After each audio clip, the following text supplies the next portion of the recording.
Would I recommend it? Would I recommend Vietnam? Well, the fact that I'm back here again, you're about to see me in Cambodia for 2 months, and then we're going to come back here.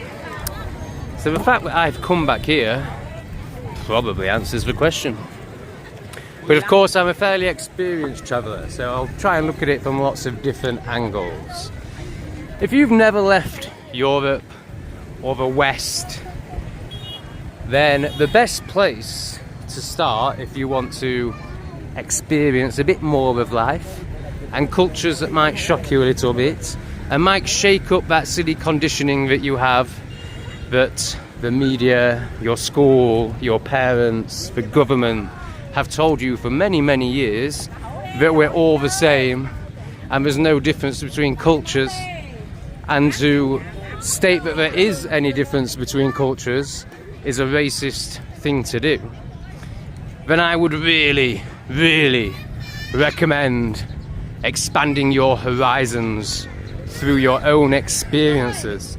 Because I guarantee you, if you leave the Western world, you will see how incredibly different things are, and why assimilation is a complete myth.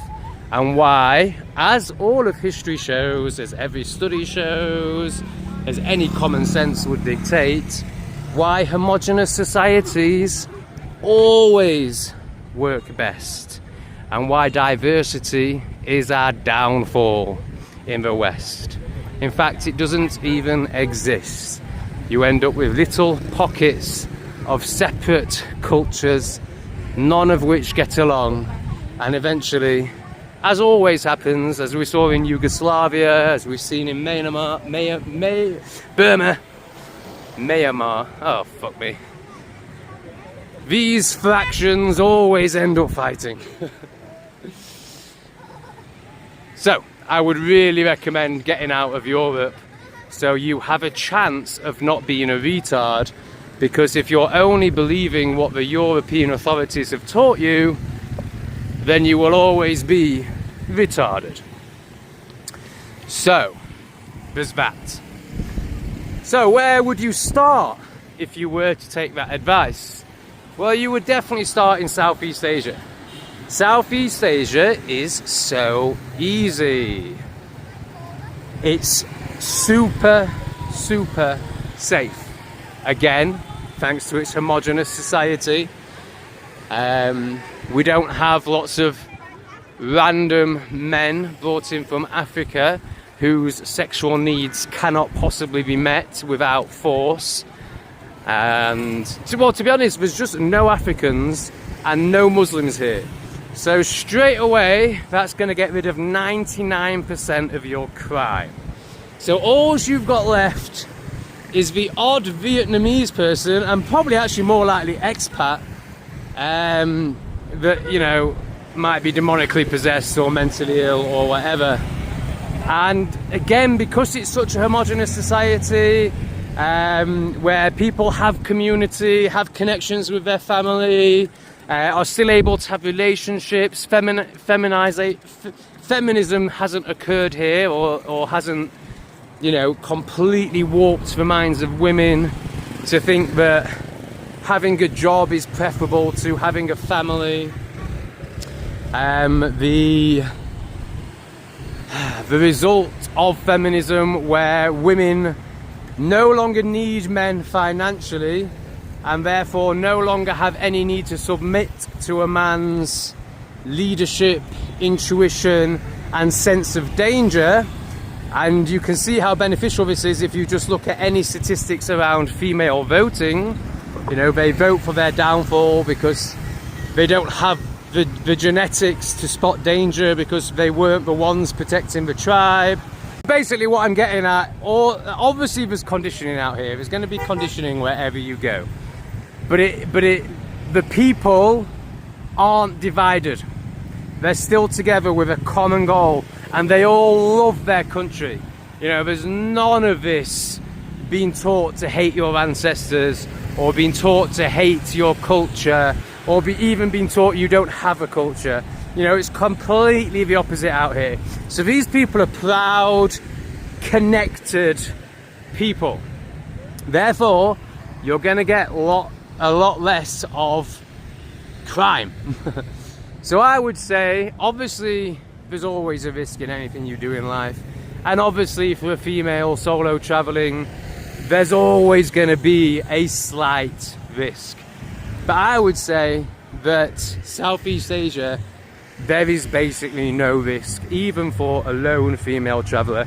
I actually interviewed a 19-year-old girl in my first few days in Cambodia. She was from Holland, I believe, and she traveled all over Southeast Asia, and I interviewed her about, you know, her experience and whether she felt safe. Sadly, I deleted the footage like an absolute fucking retard. It was a really good interview. But basically, the answer was... Sorry, I just got distracted by this zombie. The answer was incredibly safe, never felt threatened once, would highly recommend it. Now, Southeast Asia is way easier and way safer than Latin America, for example. So in Vietnam, you know, you've got transport links everywhere, good quality roads, better roads than in England, buses everywhere. It is set up for tourism. A little bit more challenging than Thailand. Thailand is more established. It has more businesses based, designed to attract Western people, basically. You know, there's a lot more businesses where it's obvious what they serve. They have an English menu. They sell Western food. You know, you'll get that anywhere in Thailand unless you go super rural. Whereas in Vietnam, you'll get that in Hanoi.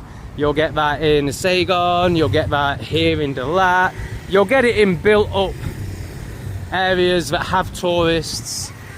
But if you've been watching my videos, I drove across Vietnam, so I was in a lot of rural places. I was in a place called Lang Cao, where I was literally the only foreigner there.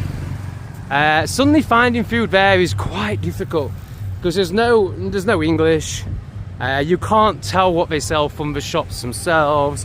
Nobody speaks English. No, it's very, very, very, very difficult. So Vietnam is definitely rawer. It's less travelled. It's more difficult. But it's still really, really easy. So I suppose the recommendation would be to start with Thailand if it's your first ever non-westernized experience. It's a very beaten track. They actually pretty much all speak English in the tourist areas.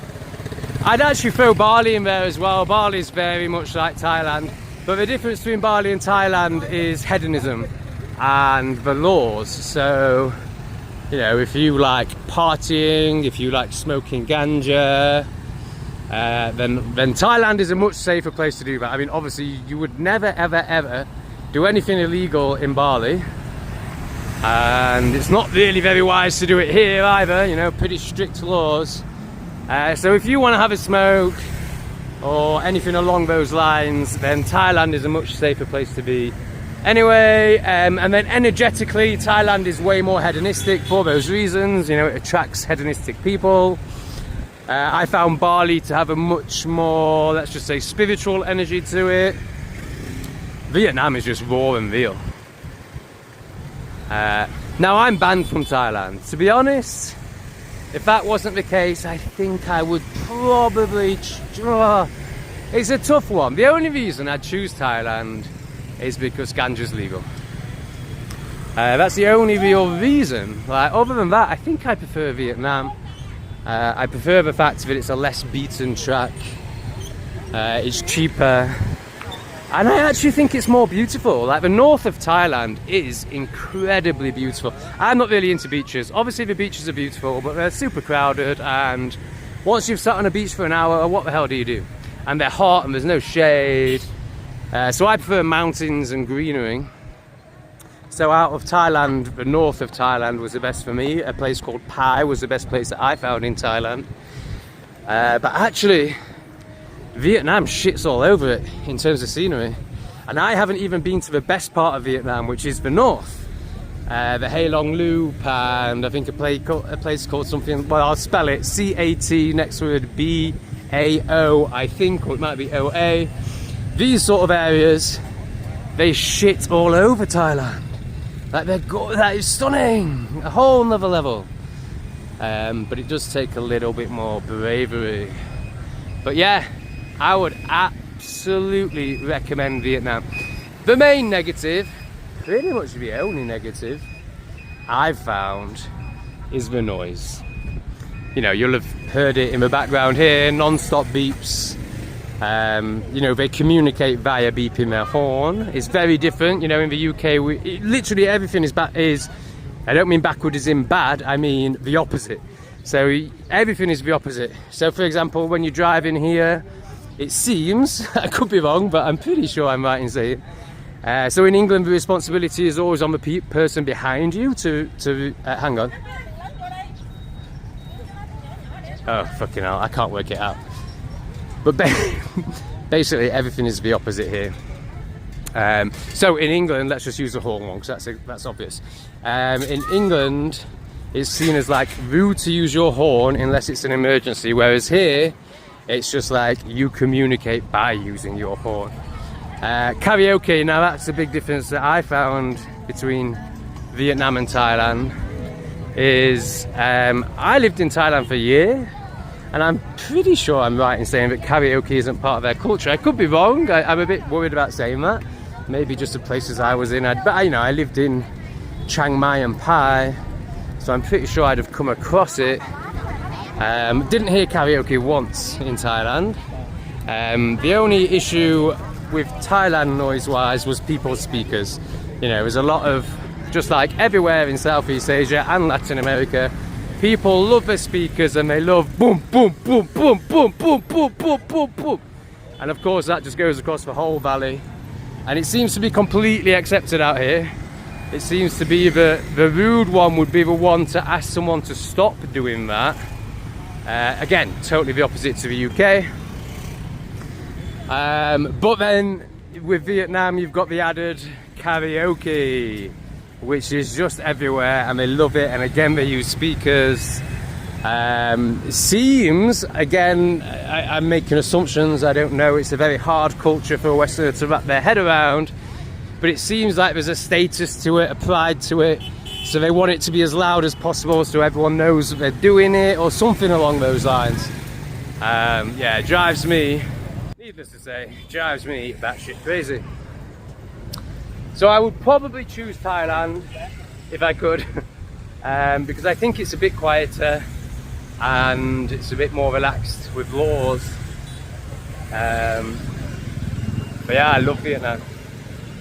I absolutely love Vietnam. So for me, the barometer of whether I'm going to stay here or not, look at this. Like just everything on the road, like people jogging on the road. I mean, it's mental. It's total chaos, but it works. I haven't seen one accident while I've been here. It works. Like it's not even organised chaos. It just works.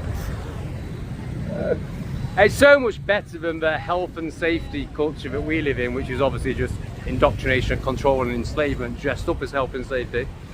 Yeah, it's so much better. Like you're much better off risking your life on the road every day than moving towards 1984. You know? It's just a no-brainer.